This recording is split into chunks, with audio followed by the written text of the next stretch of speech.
And this next pastor, female pastor, could do with time in a padded cell. Listen to her claim that if Jesus were around today, he'd be an abortion doula. If Jesus were here today, he would be a clinic escort, distracting women from the hatred of the protesters, or an abortion doula, holding women's hands and offering support and love as they end their pregnancies. If Jesus were giving his sermon today, he might also have said, "Blessed are those who end pregnancies, for they will be known for their loving kindness." I wonder whether this Jesus she imagines supports abortion right up to birth, as is available in a number of states in America. I guess we'll have to find out. Now, as always, there'll be plenty more Lefties content with my next guest. Check out this young man who reminds me a little of Alex Stein. Here he dresses up as Donald Trump and does God's work. That's trolling anti-Israeli activists. Alex Stein will live forever! When people are occupied, resistance is justified! There we go. From the river to the sea. Unbelievable. Unbelievable. Up with liberation. Up with liberation. Joining me now is host of Prime Time with Alex Stein on Blaze Media.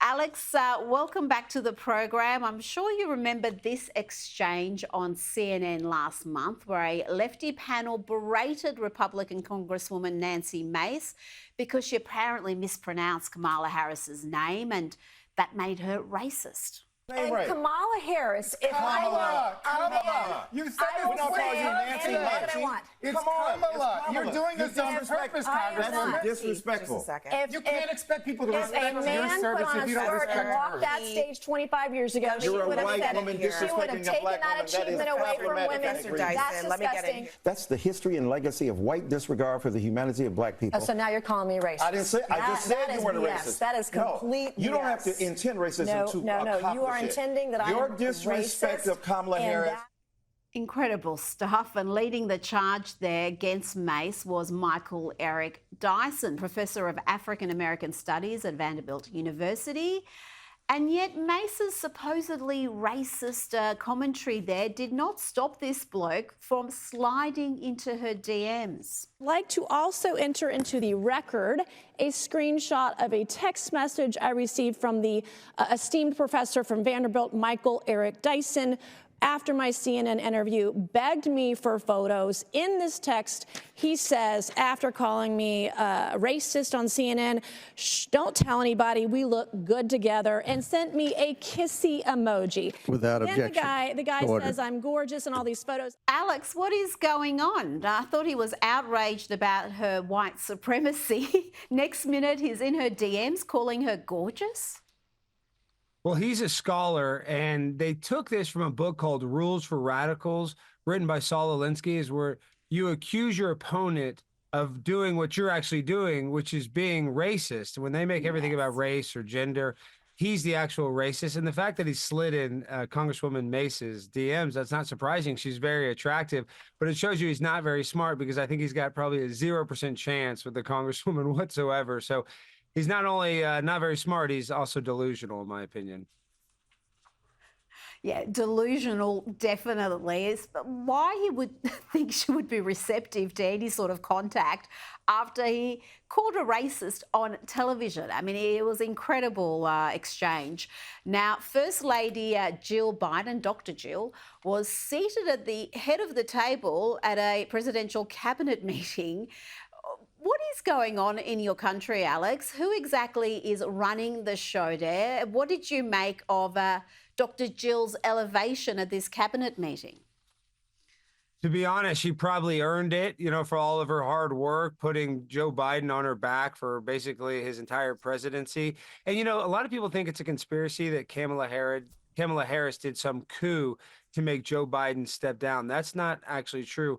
Joe Biden, once he got COVID, he stepped down, Rita, because he couldn't smell little children anymore. So he's figured, you know what? I'm just gonna drop out. What? That's the truth. A lot of people don't want to say that, but he's tired. And let the guy rest. And Jill actually deserves a little recognition because she has been working hard, whether or not I like her politics. You can't help yourself, Alex. There's a line. And you don't want to just be near the line. You want to cross the line habitually. What? And I don't know what I can do about you, but it's a joke. But people will take it out of context and pretend you're being absolutely serious. Now, the president's cognitive decline is not a laughing matter because he is still leader of the free world. And have a look at this embarrassing blunder during the Quad address just yesterday. I want to thank you all for being here. And now, who am I introducing next? Who's next?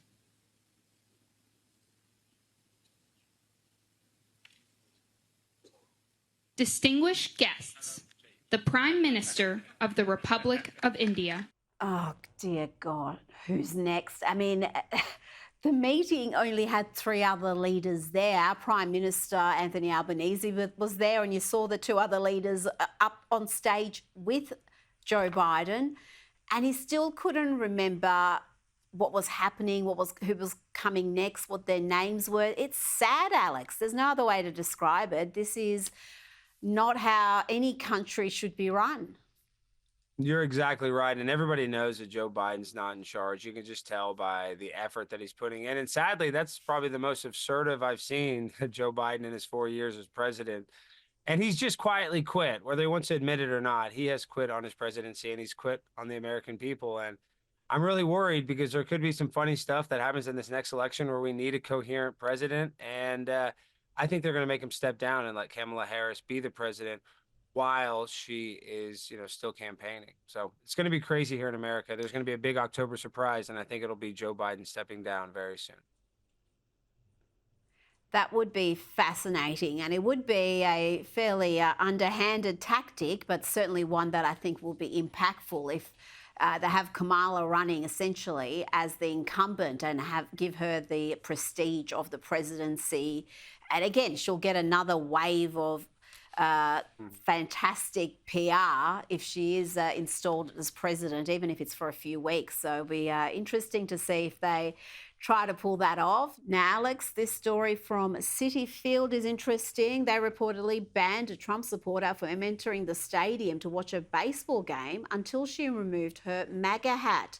Now, this fan, Aura Moody, is now suing the stadium for $2 million in damages. She claims this ban was a violation of her right to free speech and has caused her emotional distress. What do you make of this? I'm all for this sort of legal action. If they want to behave like this, let them find out. Her suing them for $2 million. She has to show damages, so I don't know if she got $2 million worth of emotional distress. But even if she gets free season tickets or a few $1,000s, good for her, because they shouldn't limit what sort of political memorabilia you should be able to wear to a baseball game. So I am happy that she filed this lawsuit, but $2 million, I think that's highly unrealistic if you ask me, but I'm not an attorney. You don't know how much emotional damage she sustained, so let's not predetermine that. I mean, it could have been very deep indeed, and they wouldn't do that if you turned up with, say, a LGBTQ lanyard or some rainbow cap. They wouldn't tell you not to enter or get rid of it. So political symbols have been at these sporting games for a long time, so you can't be selective about it. This is a fantastic story. I was hoping to get your insights on this because one of these COVID fanatics, one of these COVID-era dictators has been exposed as a massive hypocrite. This is a hidden camera footage posted by podcaster Stephen Crowder last Thursday, and since then the story is being covered by mainstream media, including the New York Times, showing Varma, COVID czar J.K. Varma, boasting about breaking the very rules he was insisting all New Yorkers had to follow. He even attended a string of secret drug-fueled sex parties, Alex, whilst telling people they couldn't work or kids couldn't go to school and a bunch of other restrictions. Well, rules for thee, but not for me. And it's not any different than what Gavin Newsom did when he went to French Laundry at the height of the pandemic in California when everybody else was shut down. And, also Gavin Newsom, his restaurant, because it was in a place that was, not densely populated, was basically able to stay open during the whole entire pandemic when he shut down every single other business. So this happened in New York City with this guy. It happened with Gavin Newsom in California, and it happened everywhere in between. So it's just sad that people that were in power manipulated this and didn't follow the same rules, that all the other people got punished, lost their job, maybe kicked out of the military for not following these unnecessary rules, if you ask me. Absolutely. But, I don't think Gavin had a orgy at the French Laundry. This guy was up to all sorts of things that... Maybe, Rita, you don't know that. Gavin is why. Look into Gavin's history. He has quite a prolific love life as well. Yes, let's not go into any detail there. Now, before you go, you've got a career highlight coming up. You'll be on stage with the great Roseanne Barr and Tucker Carlson, who you once claimed was your biological father. So right now, Tucker, we're going to find out once and for all if you are my father or not. So this is huge. How do I read this? I'm not a doctor, Dr. Goldberg. So you just take out the paper and read the words that are on it. It says, Tucker, you are not the father. This has to be wrong. This has to be wrong. He is my father. So I know you wanted a different result, but we tested it many times. Dr. Goldberg, he has to be my dad. This is not, his I head. can't, Get out of here, Dr. Goldberg. Dr. Goldberg. Tucker, you're my dad. I love you so much. I'm still going to lie. Even though you're not my biological father, I'm still taking credit for it. I can't believe he doesn't have a restraining order against you. He's actually got you as his opening act for his Fort Worth show. He's been getting huge crowds across the US. It must be a thrill to open for him in your home state, Alex. It's an absolute honor. I joke that he's my biological stepfather, but Roseanne is my adopted mother. It's such an honor to call both of them friends. And we're at over 13,000 tickets sold, I believe, for the show this Tuesday, the 24th. So it's a dream come true. I want to tell a couple of those Biden jokes. I hope they don't react the same way you did, Rita, or else I'm going to be in trouble. But no, on a serious note, it's going to be a great show. And it's just an honor and privilege. And this is the biggest moment of my career. It can really change the course of it as long as I, perform like I expect to perform. So thank you for letting me plug it, Rita. You've always been so gracious, just like Tucker. You are the Tucker Carlson of Australia. And that's not a gender thing. You are the female version as well. Thank you so much, Rita, as always. Thank you. I'll be your biological stepmother for you if you'd like. You've got lots of roles to fulfill there. Alex Stein, thank you so much for your time this evening.